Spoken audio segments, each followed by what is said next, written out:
Welcome back to Better Than Fiction with Jeanette and Eden. Happy 2026. Yes. New year. New year, new list. New list. Well, yeah. We're not doing the extra this year with the, like last year we had the bookshelf thing. Yeah, so one sheet to keep track of. That is it. Track of. And it's not because we made it easier, it's because we want you to do a different way of tracking. Welcome to Community Readers Co-op, your 2026 year-long reading challenge for all ages. And that's the important thing. All ages, All absolutely.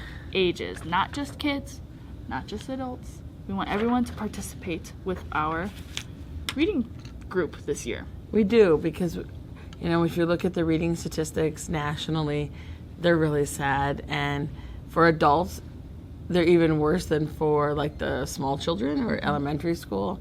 Juvenile is, well, let's just not discuss juvenile and YA. People who read for pleasure and not forced to by school, then statistically they're not even really reading those. There's so much help on the internet or even in Barnes & Noble. You've always been able to buy Cliff Notes or something, so you didn't have to even read those. Yeah. But the reading statistics made me really sad. And I thought, how can we, as a library in DeWitt, Iowa, what can we do to make that change? You know, sometimes it's the tiniest pebble that you throw in and it just filters out. And so that's kind of what we're hoping with this. But everybody's brain needs to take in words. This is how children learn their vocabulary. This is how you learn new vocabulary, and to deep think. And that comes from the physical reading. Whether you read on an ebook or whether you read a physical book, that isn't necessarily a thing. Or listen, an audiobook. Audiobooks are very different than reading. That's true.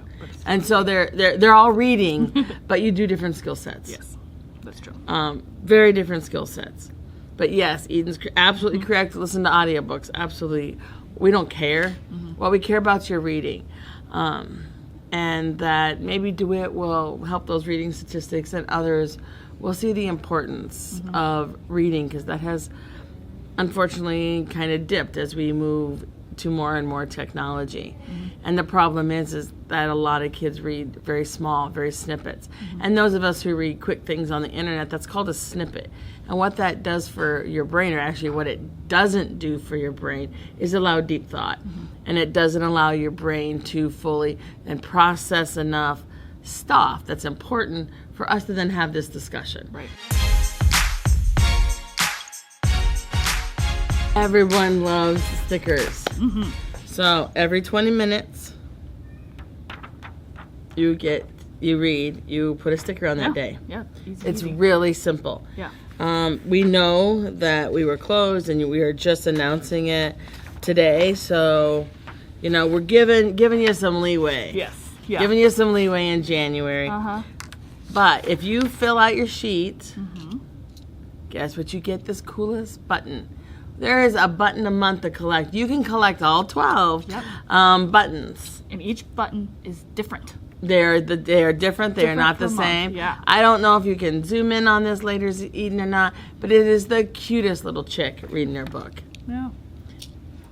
It is super cool. So there you go. Probably blurry. We also have some reading times, and it's called Reading at 11 and Reading at 1.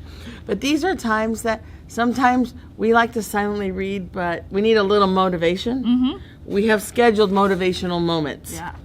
You know, and these are just quiet times. Come read. You can read for us for 20 minutes. You can read for us for an hour. Or you can sit and enjoy the library for hours with an S. We got some great, I highly recommend the wingback chairs. Or if you just want a warm, sunny place to read, my absolute favorite place in the entire library is the backside of the fireplace with the natural light. And so those are my favorite places. Pick your spot, come join us. Yeah. This building is ready and willing to help you find your favorite spot. Yep. And even in January, we kind of have a books and blankies going. We know that can be a little chilly in here. So there'll be quilts and blankies laying around. Feel free to grab one. Yep. because sometimes the windows, even if the sun coming in, you get that little chill, especially if it just snowed. Even though early January, we're good, we're pretty good right now. But it will happen. Winter is not over. Yeah. Grab a quilt and wrap up and be cozy at the library. Yep. So, am I missing anything, Eden? I'm very excited. Yeah. There's locations that you can go and read as well. You come Special to buttons. Special buttons. You come and read at the library. You can get a I read in DeWitt, Iowa. Or if you go to the Comanche Public Library or the Clinton Public Library or Lost Nation or Wheatland. Wheatland. Yeah. Curtis Memorial Public Library. Yes. If you go to any of those libraries and sit and read, you get a special I read in Clinton, Iowa. Yep. So we want to, promote our fellow libraries and our colleagues. Yeah. And they have jumped on board to have our buttons for us. So Yeah. you'll just go to their desk, say, I'm from DeWitt. I read my 20 minutes, get your button. Yep. And there are prizes at the end. Yes, there So, are. yes. There is also another way to earn is punch cards, right? Punch cards. So every time that you come, you get punches for every time that you do prize, come yep. read with us and for another prize. So Yep. we are all about motivation. We know motivation is kind of what we all need sometimes. Yep. Need to feel challenged. And so you need to feel challenged when sometimes you exercise or to keep those New Year's resolutions. Well, we are motivating you to also feed your brain, to exercise your brain. Yep. So that's what we're doing here at the library. So join us. Now we're going to step back. And get back to your regular Scheduled programming. Better than fiction. Let's see. December was a month that is super busy. So I did read just my TBR number, which I read The Housemaid by Frida McFadden. If you've not heard of Frida McFadden. I think Eden's the only one, maybe, and myself. Yeah, I don't know where you are. Under a rock, maybe. But if you are a reader, you've heard of Frida McFadden. Especially the Housemaid series. It was okay. I'm not a big mystery thriller person, so I went in, very bare minimum, and I see why people like her. I do. Not my favorite thing. I don't think I'm going to finish the series, I'll say, but I wanted to get it read before the movie came out, so me and my friends could go see it. So, and they had told me to read it like 2 years ago when it came out, and I didn't, which is bad friend. But I finally read it. It was okay. I was entertained. I won't pick up another one, though, I don't But you did read a few other things in December. I did. Lightweight. Lightweight stuff, yeah. Nothing substantial or something I want to own up to. Fair enough. We don't go in. No, I did finish Alchemized. That huge honker of a book. Yes, and my friend just told me she listened to it, and it was like hours and hours and hours. Yeah. And I'm going, what is the deal with this book? Tell me what the deal is. The cover is an interesting cover. Yeah. And do we need to read this? I mean, I would say yes. It's one of my favorite reads of the year. Okay, do we finish it in 26, or did you read it only in 25? I read it all in 25. Okay, so, right now we're crossing I the year. finished it before Christmas. Go Eden. I really pedaled to the metal with it. 'Cause it is like that it's thick. huge. It's big. I really like it. It's dark, so don't read it in like a dark headspace because it will bring you down. And it has touches on some very touchy subjects, so read the author note before you get into it, just so that you're aware of what you're diving into. What genre is it? Fantasy. Yep, post-war fantasy Oh. is what I would say, yeah. Talks about necromancy, so dead people coming back to life. What happens when the bad guys win. Gotcha, that would be very dark space. Yes. Hey, I suggest that book starting in spring. Yes. It's very good. I loved it. But yeah, that was honker of a book. But December read for that? That's why she had the other stuff. That's why I had the light You know what? reads, It's all about balance in yeah. your life. Yeah. So yeah, my Kindle Unlimited reads there. I admitted it. Those Christmas books. Yay. But yeah, and then I did not read a short story unless you count Christmas novellas as short stories. But I think we don't can know. count them. I don't know. Then I did it. There you go. They're pretty short. Some of those novellas are 50 pages or less. Yeah, a little more than that. Less than 200 though. Yeah, but then it becomes it's not a short story. That's It's an an all. open, Yeah. yeah. It's not. Yeah. What about you?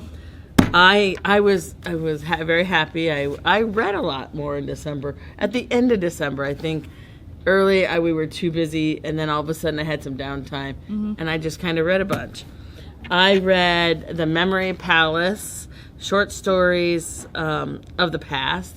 And so it's truly just little short synopsis of little things that made a difference in history, or maybe not that big a difference. It's just, that was what it was. So nonfiction It is stories. It is nonfiction short stories. And it was very good. Did you have a favorite off the top of your head? One that sticks out in your brain? Well, one that sticks out in my brain is it was a woman who kind of started off butter sculptures. Butter sculpture. Out of the Appalachians, because she did the butter, and then she always wanted to do art, but she married someone who was a farmer, and so she was on the farm. So that same story of the women at that time period. And then she started to sculpt them in butter. And it was through that start that now, of course, we have butter sculptures at the state fair. Yeah. But she actually started that and got very much notoriety for it. And because of the notoriety, her and her husband did not stay together. And then she went on to study art. And it talked about women in art at the time not getting the respect for their art. Yeah. So that one was Sounds interesting. Like something if you like history. If you like history, they're just history development. Some of them are quirky. You're going, huh? Well, isn't that interesting? Yeah. But it was fun. Did recommend it. I also read my Number, TBR. We Do Not Part by Han Kang. This author also wrote The Vegetarian, if you'd read that one. Very cerebral and lots of symbolism. Beautifully, beautifully written about a friendship and war trauma on women. And it really focused on a South Korean massacre that is it's not talked about in history, when the Japanese occupied, at the end of World War II, and they massacred almost the whole village and put them in the sea. So there is that trauma. Yeah. So be aware. Again, Han Kang is also a darker writer, but this book was particularly beautiful with description of the snow and the cold and what when you're thinking about trauma, just stunning symbolism. Yeah. So I highly recommend. We will be getting that book in the library because usually it's on a couple of award lists already. Sure. So I do recommend that. I finished off the year with a super sweet book. Highly recommend. We have it here at the library. We'll prescribe you a cat. I'm working, Cute. It's a beautiful. I like to say I'm working to get a library cat, but we know people have allergies. Lots of libraries have them, though. I know it. And then we could actually even give you a cat to read with instead of a dog. We have a fake cat. We have fake cats. Set out fake cats. And they even breathe. So it's fun. And one's weighted. So if you would like to read with your quilt and your book and a kitty, come talk to us. We can make that happen. We can make it happen, and no dander required. Yeah. So we're off for 2026. I.B. Eden, and filling out my list, she did confess. I confess. She confessed. I made it this morning at work. I forgot to take it home with me over breaks. But I got it done. I feel pretty good about it this year. I think I've got a good mix of stuff. And our first number is number 4. Oh, I'm going to be reading The Undocumented Americans by Carla, Villavicencio. It was on the 2020, it was on, okay, I'm trying to read my own writing. It was a Book Award finalist. And National Book Award? National Book Award finalist in 2016. 2016. All right. Yep. I'll be reading God Killer by Hannah Canner. I know we have this has that cool elk or something on the cover. Oh, okay. It's fantasy. Mm-hmm. I'm excited. All right. That's remember. Book prompt. All right. Book prompt. Here we go. Are we ready for the first one? First prompt of 2026 is All right, maybe we're all reading Alchemized, but it is a dystopian story. Dystopian, yeah. All right. I like Okay. those. I love those too, so I will definitely be able to grab one off my TBR piles, because I think half of what I bought after Christmas was dystopian. Yeah. I'll be coming to you for a recommendation from our shelves. Because that is my thing. It sure is. So thank you for joining us. Yes. It's a little bit longer today, Yeah. but we are super excited. Come join our reading program. Pick up your sheets at the front desk. Yep. They will have them all. You can also pick up. Oh yes, handy join dandy us, sheets. join us, join Make your own us. TBR this year and follow along. Again, it's a motivator. You're already going to read. You might as well. So come on along Put with 12 Eden books and you I wanna in the read. pain if we don't read our own. Yeah. It's a little bit of self-guilt in the end. It does. If you don't Gives you a little bit of succeed. self-guilt. But that's okay. We'll forgive you, and you should forgive yourself. Absolutely. Happy reading. Happy reading.